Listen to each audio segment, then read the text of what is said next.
Assalamualaikum warahmatullahi wabarakatuh. Selamat datang kembali di kelas proses perpindahan bersama saya Hanif Prastiawan.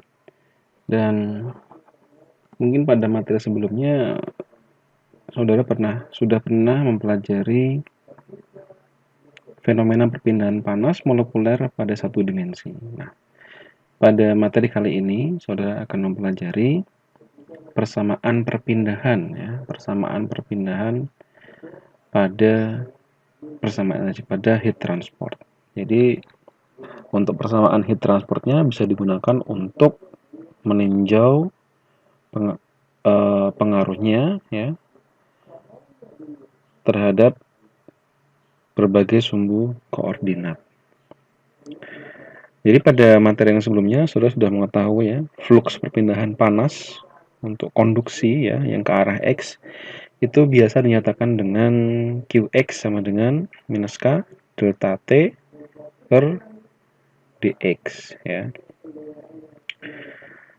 Nah,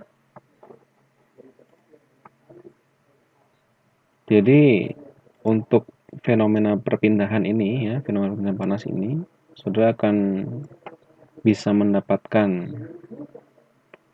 informasi dari berbagai titik koordinat dengan menggunakan persamaan perubahan. Ini sama halnya dengan fenomena perpindahan molekuler ya, perpindahan molekuler. Jadi persamaan yang sebelumnya. Perpindahan molekuler momentum ya, pada momentum. Nah, ini persamaan energinya sebenarnya diturunkan dari persamaan yang sebelumnya. Ini adalah semacam hukum kekekalannya ya, hukum kekekalan laju aliran yang bisa digantikan dengan menggunakan momentum, energi ataupun massa.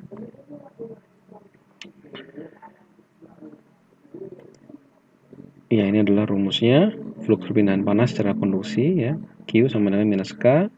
Nah, ini adalah gradiennya T bisa ditinjau dari koordinat X, Y, Z, R, theta, Z, dan ataupun yang lainnya. Nah, ini persamaannya udah seperti ini. Ketika saudara masukkan rumus Q-nya, ya, di mana alfa, di sini ada alfa, itu adalah thermal difusivitas. Nah, persamaan energi ini, ya, dia juga dapat dinyatakan dalam beberapa bentuk. Jadi bentuknya bisa bermacam-macam. Bisa dinyatakan dalam O, ya, energi dalam. Dinyatakan dengan menggunakan CV dan T, ya, tekanan gas, heat capacity ya, heat capacity of the vapor. Kemudian enthalpy, kalau enthalpy dia menggunakannya CP dengan T, ya, ini heat capacity of liquid, ya. Dan di sini juga saudara akan bisa memodifikasi persamaannya bergantung apakah jenis fluidanya itu Newtonian atau tidak. Kalau misalkan fluidanya adalah fluid Newtonian, maka rumusnya tidak berubah. Dia untuk momentumnya akan sama dengan momentum untuk fluida Newtonian. Tidak ada modifikasi seperti pada fluida yang non-compressible atau non-Newtonian seperti fluida Bingham pada video yang sebelumnya. Selanjutnya ini ada sebuah contoh ya, contoh kasus. Saudara diminta untuk menentukan distribusi suhu dalam suatu cairan viscous yang mengalir ke bawah secara tunak. Ya, tunak ini berarti steady state dan laminer di antara dua bidang datar paralel dengan posisi vertikal. Kedua bidang datar dijaga pada suhu konstan T0 dan diasumsikan mu serta K-nya konstan, tidak dipengaruhi oleh suhu. Jadi kalau kita buat sketsa menjadi seperti ini ya, menjadi seperti ini. Ini dindingnya. Jadi ini adalah dindingnya. Dan di sebelah kiri juga dindingnya tidak terlihat. Fluidanya di tengah-tengah ini, dia bergerak dari atas ke bawah. Kemudian panjangnya ini adalah L, ya, panjang dari slabnya ini adalah L, platnya. Lebarnya, oh ini tinggi ya, tinggi, kemudian panjangnya W, lebarnya 2B. Nah, ini agar seperti pada video yang sebelumnya yang sudah saya sampaikan, untuk meletakkan titik koordinat, jika objeknya itu simetris, maka sebaiknya letakkan titik koordinatnya berada di tengah-tengah, di posisi yang bisa memirrorkan, bisa memantulkan model dari sketsanya. Jadi sudah letakkan di tengah-tengahnya. Jadi tidak berada di pinggir-pinggir, atas ataupun bawah ataupun justru yang di belakang. Jadi kalau bisa di tengah-tengahnya ini untuk sumbu Z-nya. Karena dia bergeraknya ke arah bawah. Jadi ke arah bawahnya ini sudah letakkan di bawah, sehingga sudah bisa memodelkan yang ke arah X positif ataupun ke arah X negatif. Begitu ya. Jadi kalau misalkan saudara ambil titiknya di tengah begini, jarak yang terluar dia adalah B, karena jarak totalnya untuk tebalnya ini adalah 2B lebarnya ya. Jadi itu ilustrasinya. Lalu kemudian ini adalah asumsi-asumsinya, di mana kondisinya tadi adalah tunak steady state, kemudian ada aliran yang adalah aliran laminer, Vx dan Vy sama dengan 0 karena tidak ada aliran ke arah sana. Vz-nya ada, tetapi dia bukan fungsi Y ya. Vz-nya ini ada, kalau Y-nya ke arah sana tidak. Jadi Vz-nya ini di setiap titik di Y ini sama. Jadi dia variasinya begini. Aliran laminer seperti ini. Jadi sebagai fungsi X, karena ini adalah dinding dan yang sebelah kiri adalah dinding. Jadi ini dia kontak dengan fluida, yang sini kontak, yang di bagian sini tidak. Sehingga bentuk profilnya seperti ini. Bentuk profilnya. Saya gambarkan dulu ya. Ini bentuk profilnya seperti ini. Ya. Ini bentuk profilnya. Lalu diasumsikan juga rho, mu, dan K-nya konstan.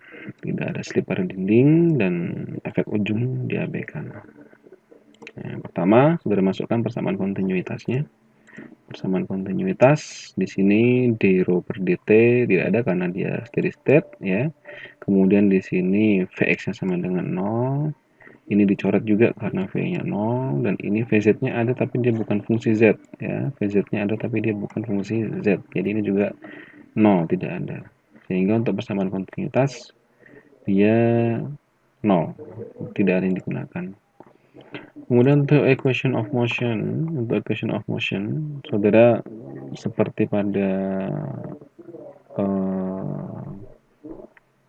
kasus yang perpindahan molekuler dengan yang sebelumnya ya. Jadi saudara ambil yang mengandung unsur Vz ya. Ini ada yang salah ini. Ini ada yang salah.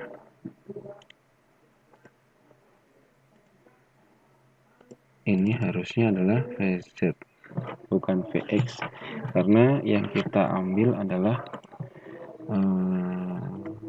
persamaan equation of motion untuk sumbu Z ya, untuk sumbu Z.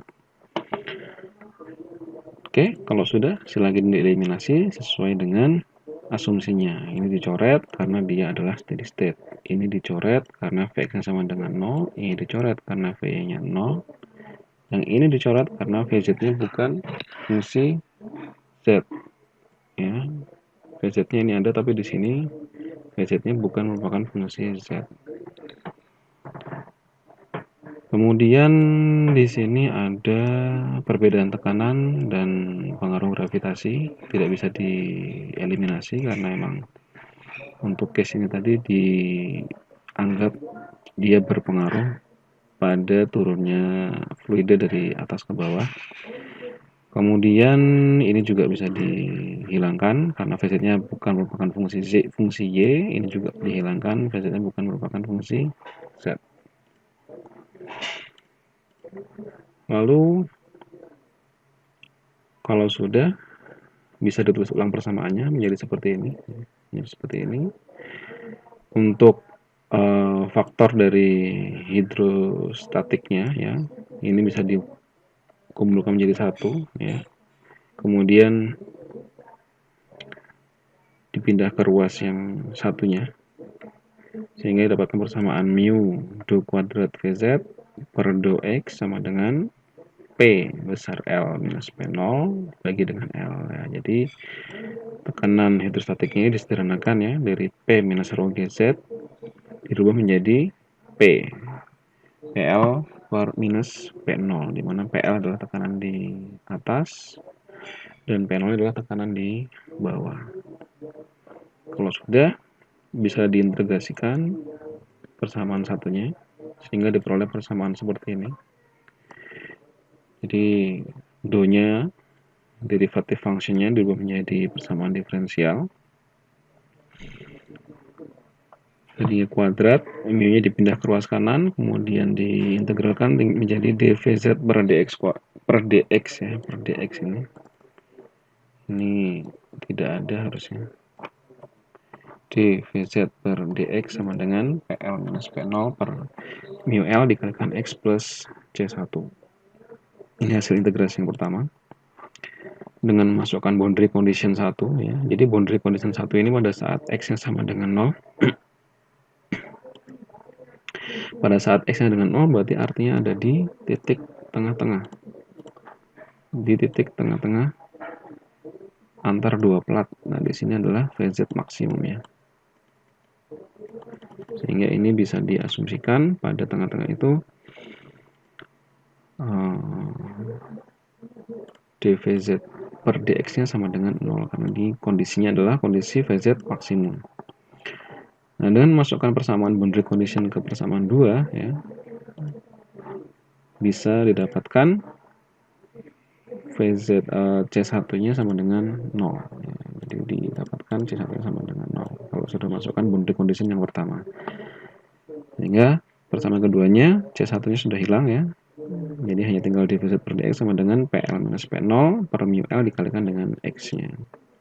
Kalau sudah diintegrasikan kembali persamaan tiganya, sehingga dapat persamaan Vz sama dengan PL minus P0 per 2 mu L dikalikan X kuadrat plus C2.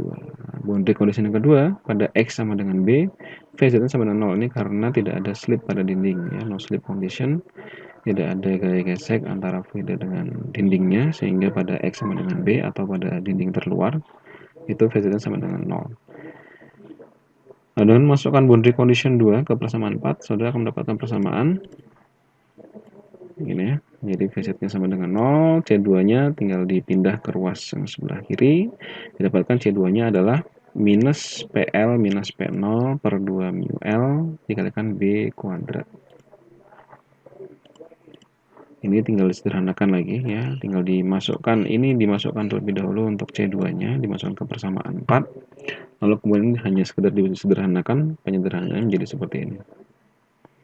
Sama dengan minus delta B, B kuadrat per 2 mu L, kalikan 1 minus X per B kuadrat. Ini adalah hasil akhir perhitungan atau rumus dari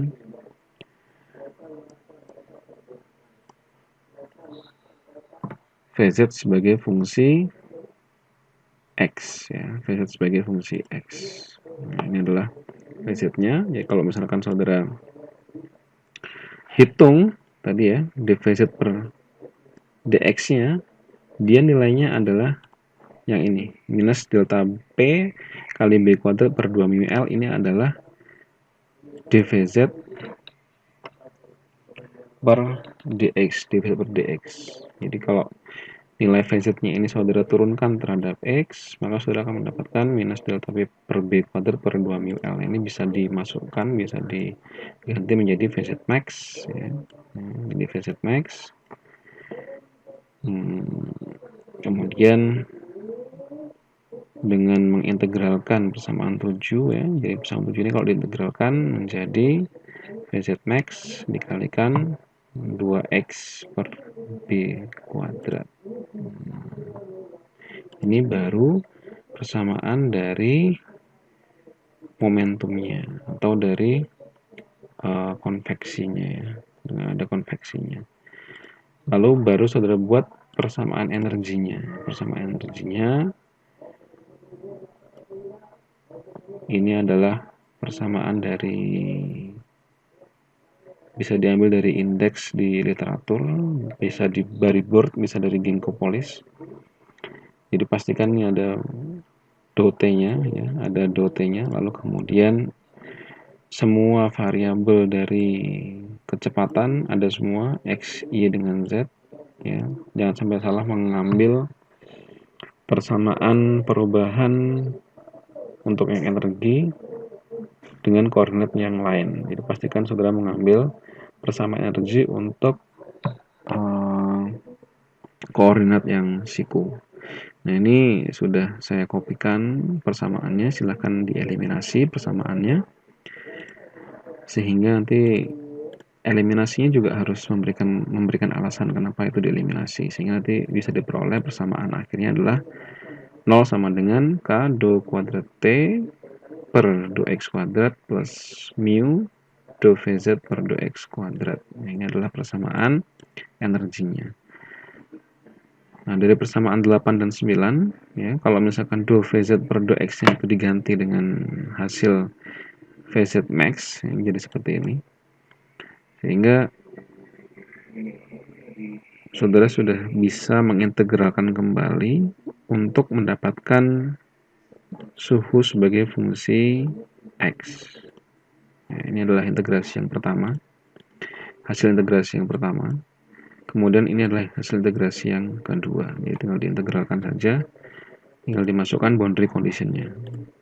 Ini boundary conditionnya pada X sama dengan 0 atau pada tengah-tengah slab, suhunya juga suhu tertinggi, ya, suhunya suhu yang tertinggi. Jadi dt per dx nya sama dengan 0.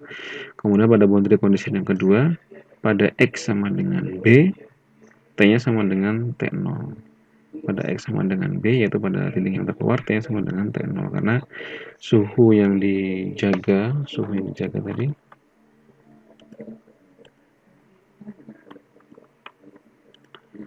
suhu yang dijaga konstan adalah T0-nya. Ya.